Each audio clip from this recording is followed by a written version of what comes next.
बाणों की सैया पर पड़े हुए पितामह भीष्म ने भगवान की प्रतीक्षा की, तो आज द्वारिकाधीश पधारे।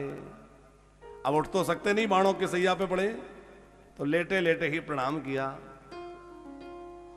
और कहने लगे, अर्जुन तुम इन्हें जानते हो? अर्जुन ने कहा, हां दादाजी, क्यों नहीं? अरे बोले, तुम अभी तक इनको पहचाने नहीं हो। कभी तो तुम्हें लगता है कि ये मेरे मामा जी के बेटे हैं, कभी तुम्हें लगता है ये मेरे मित्र हैं, कभी तुम्हें लगता है ये मेरे सारथी हैं, पर ना ये तुम्हारे सारथी हैं ना तुम्हारे मित्र हैं, ये जगत पिता परमात्मा है, ये श्री कृष्ण जो है ईश्वर है।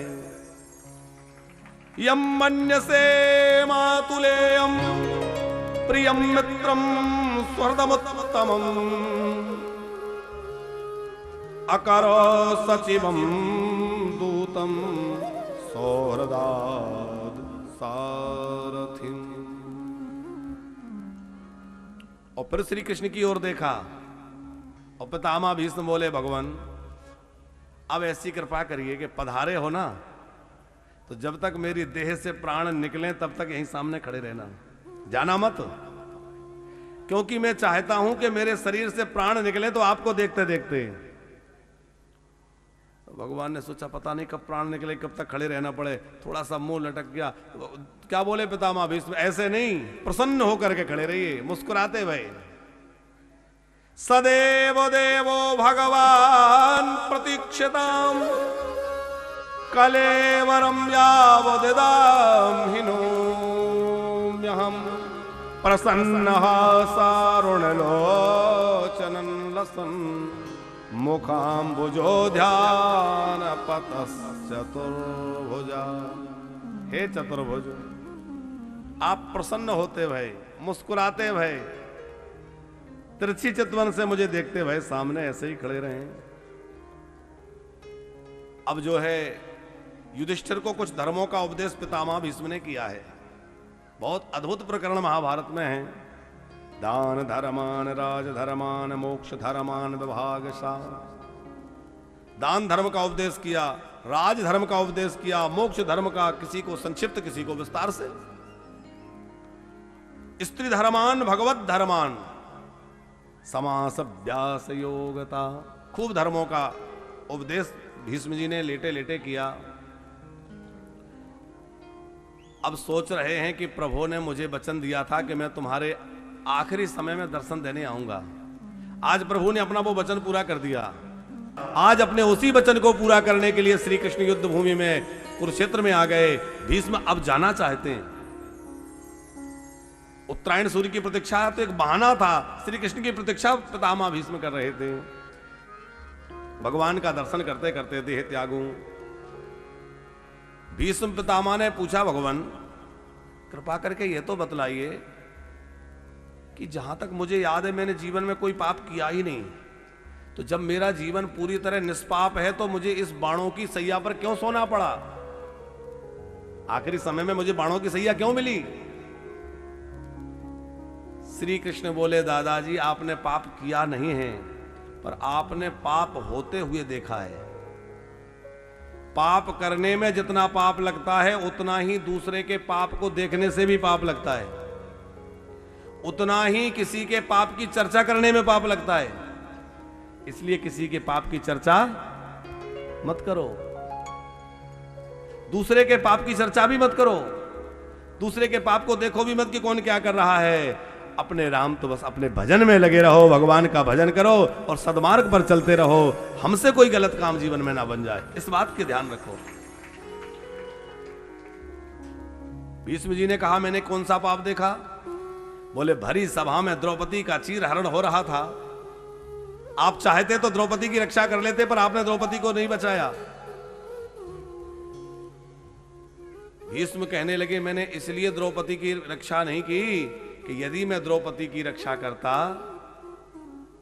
तो सबको लगता कि भीष्म ने बचा लिया, भीष्म ने रक्षा कर ली। मैं चाहता था कि सारा समाज, सारी दुनिया ये जान जाए कि भैया रखवाला यदि कोई है तो वो तो श्री कृष्ण है, द्वारिकानाथ है, गोविंद है, और कोई क्या रखवाली करेगा।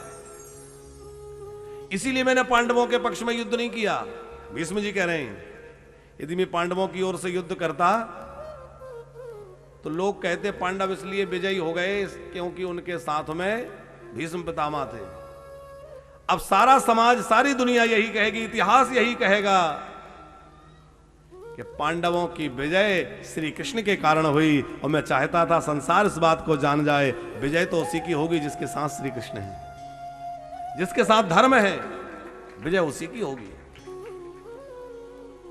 प्रभु मैं इसलिए भी कौरवों के पक्ष में जाके मिल गया कि युद्ध करते समय मेरे सामने आप रहें।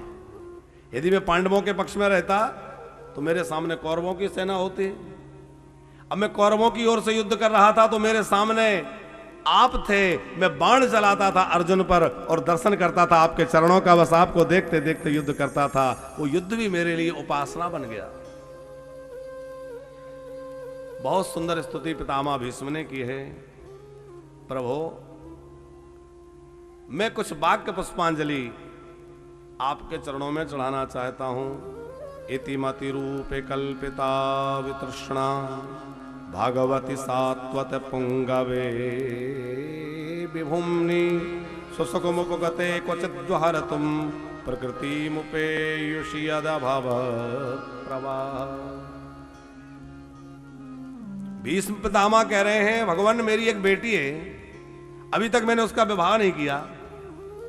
अब सोच रहा हूं मरने का समय है, बेटी का ब्याह कर जाऊं। सब लोग चौकन्ने रह गए, भाई इनकी कौन बेटी है, ये तो नैष्ठिक ब्रह्मचारी है।